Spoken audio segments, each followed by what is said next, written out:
নমস্কার বন্ধুরা। আমাদের এফটিআর একাডেমিতে আপনাদের সবাইকে স্বাগত। আহ, আজ আমরা প্রি মার্কেট অ্যানালিসিস করব, এবং শুধু প্রি নয়, সারাদিন নিফটি, ব্যাংক নিফটি কি থাকবে সেটা তো করবই, তার সাথে দু একটা স্টক নিয়েও আমরা ছোট্ট একটু আলোচনা করব। তো আপনারা আহ, ভিডিওটি দেখবেন, এবং ভালো লাগলে অবশ্যই আমাদের পেজটির সাথে বা আমাদের ইউটিউব চ্যানেলের সাথে জুড়ে থাকবেন। তো দেখুন, এটা একটা নিফটি ডেলি চার্ট আমরা দেখতে পাচ্ছি, এবং একটা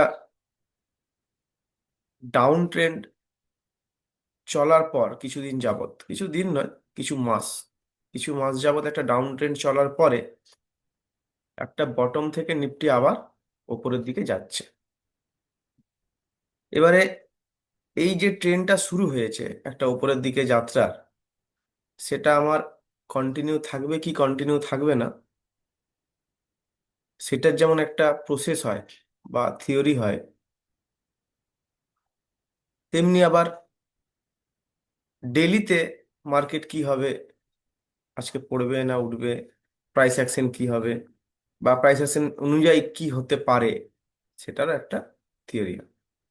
তো যাই হোক, আমরা ডেলিকার ডেলি আলোচনা করব, মানে আমরা প্রতিদিনকার লেভেল বা নিফটির ওপরের দিকে রেজিস্ট্যান্স কি হতে পারে, বা ডাউনে সাপোর্ট কি হতে পারে, সেই সব বিষয়গুলোই চর্চা করব। এবং উইকলি একটা আমরা হয়তো আলোচনা এটাও করতে পারি যে ওভারঅল সারা সপ্তাহের কি হতে পারে, নট 100%, কিন্তু এটা আমরা আমাদের দিক থেকে প্রেডিকশন করব। আপনারা আপনাদের ইনভেস্টমেন্ট নিজেদের মতো করে বা নিজেদের ফিনান্সিয়াল অ্যাডভাইজার কাছ থেকে অ্যাডভাইস নিয়ে আপনারা করবেন। তো যাই হোক, এটা ডেলির চার্ট, তার মানে এখানে প্রতিটা ক্যান্ডেল আমরা জানি যে এক এক দিনের। তো এখানে যদি আমরা একটু 5 মিনিট টাইম ফ্রেম খুলি, তাহলে আমরা দেখতে পাচ্ছি যে গতকাল একটা বিশাল গ্যাপ ডাউন হবার পরে, না গতকাল নয়, ভুল বলছি, একটা গ্যাপ ডাউন হওয়ার পরে, এটা হয়েছিল 13 তারিখ। একটা গ্যাপ ডাউন হওয়ার পরে নিফটি একটা কম্প্রেসড ভাবে আপসাইডে গেছে। তার কম্প্রেসটা কি, কম্প্রেশন কি, এগুলো আমরা ক্লাসে শেখাই, আলোচনা করি। তো এই মুহূর্তে যে যে রেজিস্ট্যান্স গুলো আমাদের সামনে আসছে, আমরা তো ডাইরেক্ট কোনো এসআর লাইন টেনে রেজিস্ট্যান্স দেখি না, আমাদের কাছে হয় সেগুলো জোন। তো যে যে ইম্পর্টেন্ট জোনগুলো লোয়ার টাইম ফ্রেমে আমাদের কাছে আসছে, সেটা আমরা দেখতে পাচ্ছি। এখানে একটা লেভেল আছে,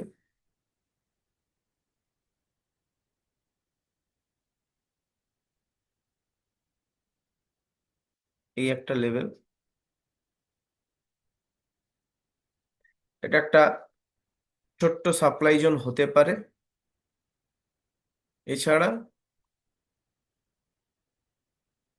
একদম টপে এটা একটা সাপ্লাই জোন হতে পারে।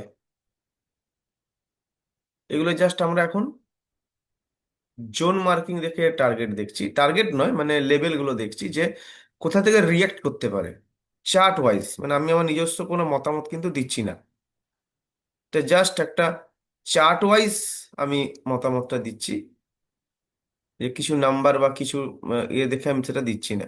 জাস্ট চার্টে আমার ক্রিয়েট হয়েছে, আমি চার্টে লেভেলটা মার্কিং করছি। এবং কিভাবে লেভেলটা মার্কিং করছি, এই লেভেলগুলোকে কেন মার্কিং করছি, এগুলি কি আছে এখানে, সেগুলো আমরা আলোচনা করি, মানে ক্লাসে আলোচনা করি। এখানেও একটু একটু করে আমরা আলোচনা করব। এবং চার্ট ওয়াইজ যদি আমরা নিচের দিকের লেভেল দেখি, ইম্পর্টেন্ট কিছু লেভেল, তাহলে আমরা এই লেভেলটাকে দেখতে পারি ডাউন সাইডে, অথবা আপাতত এইট সুইং এর, এই যে ওপর থেকে এই জায়গা থেকে যেটা এখানে গেছে, তার লেভেল হিসাবে আমরা এইখানটাকে দেখতে পারি। যে এই লেভেলটা একটা ডাউন সাইডে ইম্পর্টেন্ট লেভেল। তাহলে যদি এই লেভেলগুলো আমরা দেখি, তাহলে এই লেভেলগুলোর নাম্বার কি একটু আমরা দেখে নিই। 25,074 থেকে 25,055, এই লেভেলটা ইম্পর্টেন্ট। এটা যদি উপরের সাইডে ব্রেক করে তাহলে কাছাকাছি 25,231 থেকে 25,204, এই লেভেলটা ইম্পর্টেন্ট। এটা আমি আজকের দিনের জন্যই বলছি যে এই দুটো লেভেল কিন্তু ইম্পর্টেন্ট। অথবা একদম যদি আপনারা বলেন এলওএল, যদি বলেন এলওএল, এলওএল মানে লেভেল ওভার লেভেল, তাহলে এই দুটো লেভেলও কিন্তু কম ইম্পর্টেন্ট নয়। এবার আপনারা বলেন এলওএল কি? এলওএল হচ্ছে লেভেল ওভার লেভেল, মানে একটা লেভেলের উপর আরেকটা লেভেল। তো এখানে এই তিনখানা লেভেল পরপর আছে, তিনখানা লেভেল পরপর আছে। অ্যাকচুয়ালি যদি ফার্স্ট হিট করতে হয় তাহলে এখান থেকে একটা রিট্রেসমেন্ট হালকা নিতে পারে, এখান থেকে, মানে এই তিনটে জোন, এই তিনটে জোন কিন্তু ইম্পর্টেন্ট। এবং এই টাইপের জিনিস থাকলেই এটা মাথায় রাখবেন আপনারা, এখানে স্টপ লস হিট হওয়ার চান্সেসটা বেশি হয়। কারণ যে এই লেভেল থেকে নিফটি হয়তো উপরে উঠলো, নিফটি হয়তো এখান থেকে উপরে গেল, গিয়ে দেখা গেল এখান থেকে হিট করে হয়তো একটু রিটেস্ট করলো, অথবা ডাইরেক্টলি এখান থেকে না গিয়ে এখান থেকে হিট করে রিটেস্ট করলো। কেউ যদি এখানে শর্ট করে তাহলে এই লেভেলটাই যদি ঢুকে যায় নিফটি, তখন সে হয়তো এখানে বিক্রি করে দিল, হয়তো স্কোয়ার আপ করে দিল, তারপর দেখা গেলো এখান থেকে পড়ে গেল। আর অথবা হয়তো দেখা গেলো এখান থেকে পড়ে গেল। তাহলে যে এখানে শর্ট করলো সেই যদি একটু ধৈর্য ধরতো তাহলে তো এখানে পেয়ে যেত। এটাকে বলা হয় এলওএল। তো এলওএল পজিশন যদি থাকে তাহলে সেই লেভেলগুলোতে এন্ট্রি না নেওয়াই ভালো, যদি খুব কাছাকাছি এলওএল থাকে। তার মানে যদি আমার এখানে আমি শর্ট নিই তাহলে আমাকে হয় মাথায় রাখতে হবে এত দূর অব্দি আমার যেতে পারে, আমাকে ওয়েট করতে হবে, অথবা আমার এখানে ট্রেড না নেওয়াটাই উচিত অ্যাকর্ডিং টু 5 মিনিট চার্ট। আমি এই জিনিসটা আপনাদের বলছি। তো এই মুহূর্তে নিফটির এই দুটো লেভেল খুবই ইম্পর্টেন্ট লেভেলের মধ্যে আসছে। তো নিফটি ওপেন হয়ে গেছে এখন। তো এই জায়গাটাতে এখন নিফটি আছে, যেটা আমরা দেখতে পাচ্ছি 24,977, এই জায়গাটাতে নিফটি এখন আছে। দেখা যায় এখান থেকে নিফটি আপ সাইডে যায় না ডাউন সাইডে আসে।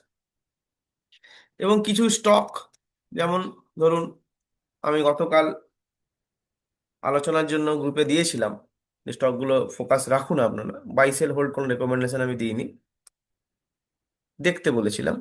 যেমন ধরুন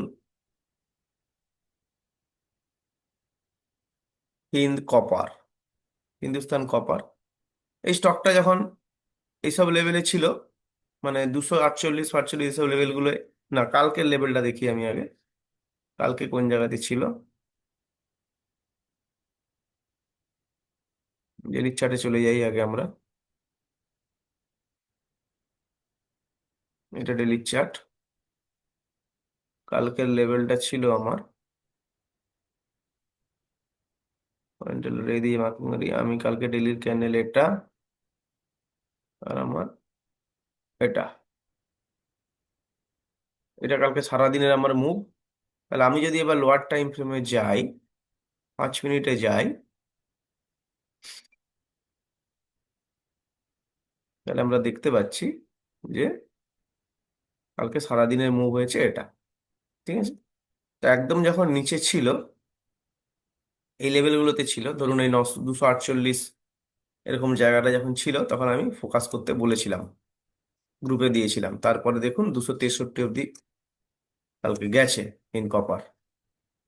আচ্ছা, এবার আরেকটা দিয়েছিলাম Hind zinc, zinc same situation. আগে আমরা ডেলি ক্যান্ডেল মার্ক করব, কালকে টোটালটার হাই লো দেখবো আমরা। দেখুন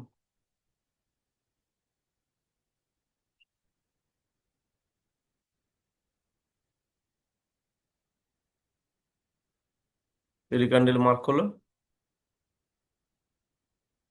5 মিনিটে চলে গেলাম।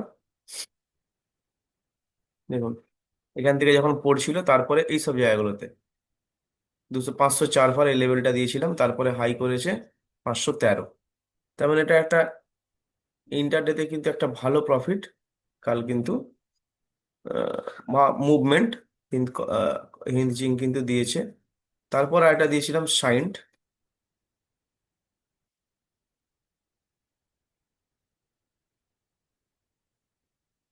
সাইনটা সেম দেখুন, এখান থেকে দিয়েছিলাম, এইসব লেভেলগুলো দিয়েছিলাম, তারপরে একটা ভালো মুভমেন্ট দিয়েছে, তার মানে প্রায় 1280 87 লেভেলটায় দিয়েছিলাম, 87 85 লেভেলে, এইখান থেকে প্রায় 1319, মানে ভালো একটা মুভ, এই 30 40 পয়েন্টের একটা মুভ পাওয়া গেছে, 30 পয়েন্ট তো মিনিমাম পাওয়া গেছে। আর একটা ইন্টারডের জন্য 30 পয়েন্ট কোনো খারাপ নয়। তো আজকেও আমরা দেখি সাইন কি করছে। আজকে মোটামুটি উপরের দিকে যাচ্ছে। তো যাই হোক, এরকম আমরা ডেলি আলোচনা করব যে স্টক এবং নিফটি, পরে পরে ব্যাংক নিফটি, কিছু ইম্পর্টেন্ট ইম্পর্টেন্ট লেভেল আমরা দেখব। মার্কেট যেহেতু ওপেন হয়ে গেছে, সেহেতু আমরা দেখে নিই একটুখানি নিফটিটা কোন দিকে যাচ্ছে।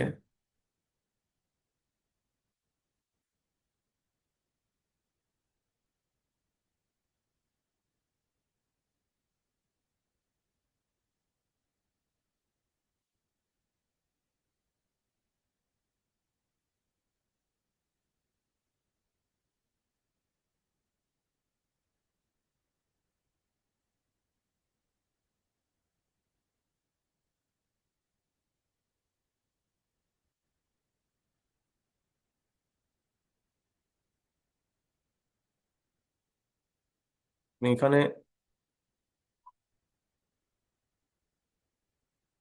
এটা হচ্ছে টেস্টেড লেভেল, ডাউন সাইডে এই লেভেলগুলো একটু ইম্পর্টেন্ট লেভেল,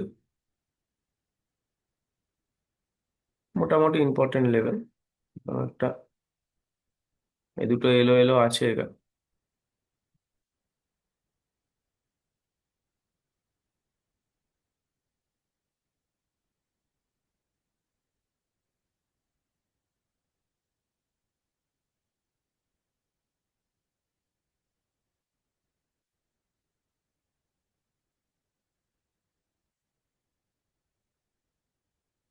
দেখুন নিফটিতে অলওয়েজ প্রথম 15 মিনিটের ক্যান্ডেলটা ইম্পর্টেন্ট হয়। প্রথম 15 মিনিট ক্যান্ডেল হবার পরে, তারপরে দেখতে হয় নিফটি কোন দিকে মুভ করছে, এবং সেইভাবে নিজেদের প্রাইস অ্যাকশন অনুযায়ী একটা ট্রেড নেবার পরিকল্পনা করতে হয়। যারা ট্রেডার, যারা ট্রেড করছেন তাদের জন্য বলছি, যদি কোনো রেকমেন্ডেশন নয়। 15 মিনিট টাইম ফ্রেম, 15 মিনিটের ক্যান্ডেলের পরে সাধারণত ট্রেডারদেরকে ট্রেডিং করতে হয়, এটা আমরা শুনে এসেছি, শিখে এসেছি। প্রথমেই মার্কেট খুললেই আপনারা ঢুকে যাবেন না, কারণ সেই সময় একটু সেটেল হলে সময় লাগে। হ্যাঁ, তো সেই ভিড়ে যদি আপনি ঢুকে যান, আপনি হয়তো লস করে ফেলতে পারেন। তো যদি আপনি খুব ভালো ট্রেডার, বা সাইকোলজি আপনার বিরাট স্ট্রং, এবং আপনি যদি সাথে সাথে সাইকোলজি বুঝতে পারেন, তাহলে ঠিক আছে, মার্কেট খুললেই এন্ট্রি। কিন্তু না হলে একটু ওয়েট করে মার্কেটটাকে বুঝিয়ে প্রাইস অ্যাকশনটা দেখে তারপরেই ট্রেড নেওয়াটা উচিত। তো যাই হোক, আপনারা আজকে দেখুন এই লেভেলগুলো যেগুলো আমি মার্কিং করলাম, এই লেভেলগুলোতে এসে রিয়াক্ট কেমন হচ্ছে এটা আপনারা দেখুন। প্লাস যে স্টকগুলো কালকে বলেছিলাম সেগুলো আহ, কেন বা কিভাবে বলেছিলাম, এবং সেগুলো কিরকম গেছে, এবং তারা আজকে কি করছে, সেগুলো আপনারা একটু ওয়াচ করুন। প্রতিদিন আমরা সকালে আপনাদের কাছে আসব, এবং মর্নিং আপডেট নিয়ে আপনাদের সঙ্গে কিছু কথা বলবো বা কিছু সময় কাটাবো। তো আজকে এইটুকুই থাক। আপনারা ভালো থাকবেন, সুস্থ থাকবেন, এবং মার্কেটে প্রপার ওয়েতে বুঝে শুনে প্রপার ডিসিপ্লিন নিয়ে বিনিয়োগ করবেন, এটুকুই বলার। ধন্যবাদ।